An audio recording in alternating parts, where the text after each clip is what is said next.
My name is Jane Loehr, and I'm a family doctor and assessment physician for the Physician and Family Support Program. The tragic murder of Dr. Walter Reynolds has deeply affected so many of us throughout the province and, in fact, the country. Today, with this recording, we at the PFSP are hoping to provide some validation and support to make our way through the many emotions we feel right now. I know I try to think of my clinic as a place of safety for my patients, myself, and my coworkers. Unfortunately, I know this is not always the case. And when I heard about Dr. Reynolds, I was struck by how vulnerable we can all be. And I was also shocked, traumatized, and deeply saddened for his patients, coworkers, and his family. Calls to our 24-hour support line have been increasing. Dr. Reynolds' death has been one more thing for us to navigate on top of an already very challenging 2020.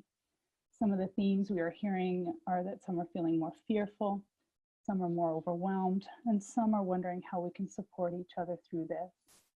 On that note, I would like to introduce Fleur Yumol, who is an accomplished registered clinical social worker with a long history with the Physician and Family Support Program.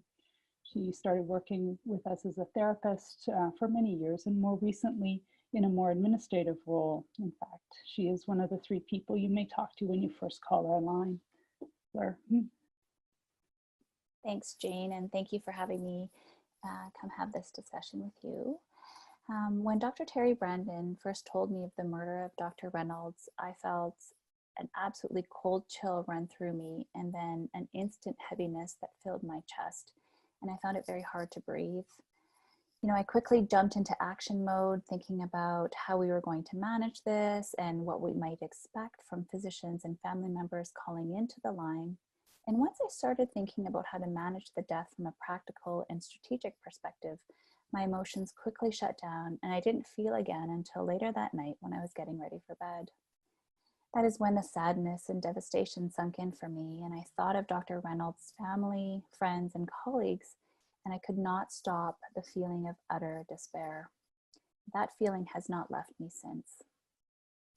You may have had similar reactions to the ones that Dr. Loehr and I shared, or you may be experiencing something completely different. But we do want to talk today about what some of the common responses to this tragic news may be. I think it's really normal to initially feel some shock and disbelief, the idea that this could not be real. I know we heard some of the calls on the line about people feeling fearful or anxious about their own safety in their clinics. Ongoing frustration and anger of how can this be happening to a member of our community? How can what more can our community actually take on? And then I do think that there's some room for some numbness or some denial about, what it is that has happened. But I do think that the overwhelming feeling that a lot of people will experience will be the sadness, the devastation, and despair. Now, this only captures a few of the things that people may feel when trying to process a traumatic event. It is normal to oscillate between these emotions and to feel somewhat scattered and unfocused. I remember not really being able to find my words throughout the week last week and having a hard time communicating with my team, especially when I was trying to multitask. And I felt quite exhausted and yet had a hard time sleeping. So it was just a real mix of things going on. And I also want to talk a little bit about some of the physical and cognitive symptoms that you may experience. So some muscle and joint aches, nausea or stomach aches, and headaches are very common. Again, difficulty focusing and concentrating, being easily distracted and making more mistakes than normal. You may also find that you're easy to startle or are tearful in events or in situations that may not warrant that. And perhaps you've noticed an increase in some irritability and have very little patience for your spouse, your children, or even your patients. And again, these are all normal given the attempt to process a very traumatic event. Now, some of you may have participated in our webinar that occurred in June that was titled Feeling Distressed, Understanding Loss, and Finding Meaning. In that webinar, we discussed that grief is the normal response that we all have to loss. We also discuss the different types of grief that we can experience, as well as the stages of grief as conceptualized by Elizabeth Kubler-Ross and David Kessler. We also discussed all the different things you can do to try and manage grief as it manifests in your life. Now, since that webinar, physicians continue to face many challenges with respect to the pandemic and the ongoing difficulties with the government funding framework. There continues to be significant uncertainty, and there does not seem to be an end in sight. And this is why this tragedy may be hitting a little bit harder, not only because of the traumatic nature of the death of Dr. Reynolds, but because we have been on shaky ground. The analogy that I think of to describe what some of us are feeling is the lily pad experience for frogs. They jump from one lily pad to another in an attempt not to fall into the water. But before they can get settled on one lily pad, it starts to sink, and so that frog has to jump again to another lily pad. There does not seem to be much time between processing one loss before we have to process another. We don't seem to have time to recover before we have to deal with the next tragedy. This is what I had described as cumulative grief. And the difficult thing about cumulative grief is that it feels relentless, and it can cause some of us to become both hypervigilant while at the same time feeling exhausted. It is not a good combination. In the work that I have done with my clients who are physicians, I can truly see the manifestations of the different stages of grief. Initially, there was much shock and denial that life had become so different and that this surely could not go on. There was some relief as we flattened the curve and relaunched the economy in Alberta, but we are all very aware of the potential for the second wave on top of the start of the normal flu season. I still continue to see anger and frustration from clients and the ongoing bargaining to try and find some power and agency with all that is uncertain. But I would say that many people that I am working with are in the depression stage of grief. This is where the hopelessness and the helplessness of our reality sets in. I find that people are struggling to feel motivated at work and in their personal lives. I would say that there is more questioning about the purpose or meaning of the work or the activities that we choose to engage in.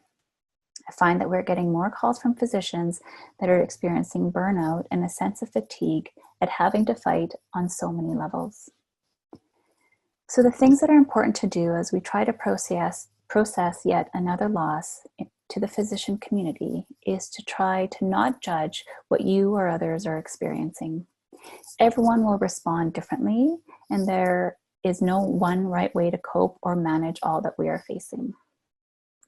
Also try to limit the excessive use of numbing activities such as substances, gaming, internet surfing.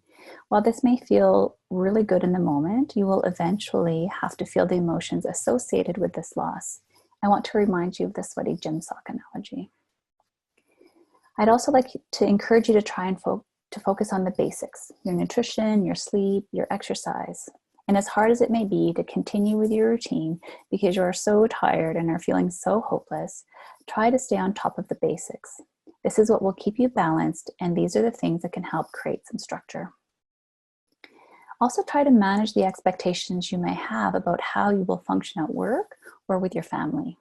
This is so important, as the fatigue and emotional intensity you may feel will make it hard to have the energy you normally have to meet the demands of your day-to-day life. Also try to increase the awareness and acceptance of what you are feeling. Be curious about what you are feeling and just take note of it. If you can remember some of the actions we talked about in the first webinar, then try to name the stage you are in, and then try some of the activities we discussed. You do have power and choice, even if it doesn't feel like it. Remember to reach out and also to provide support with colleagues, friends, and family. Try not to isolate, withdraw, or retreat, nor try too hard to be the person who helps everyone else. Find the balance between taking care of those you care about and taking care of yourself. This is the time to gather the troops and your tribe and to find ways to stay connected. Finally, call the Physician and Family Support Program if you continue to struggle. Thank you very much, Fleur. It's helpful to hear your suggestions for navigating through this tragic time.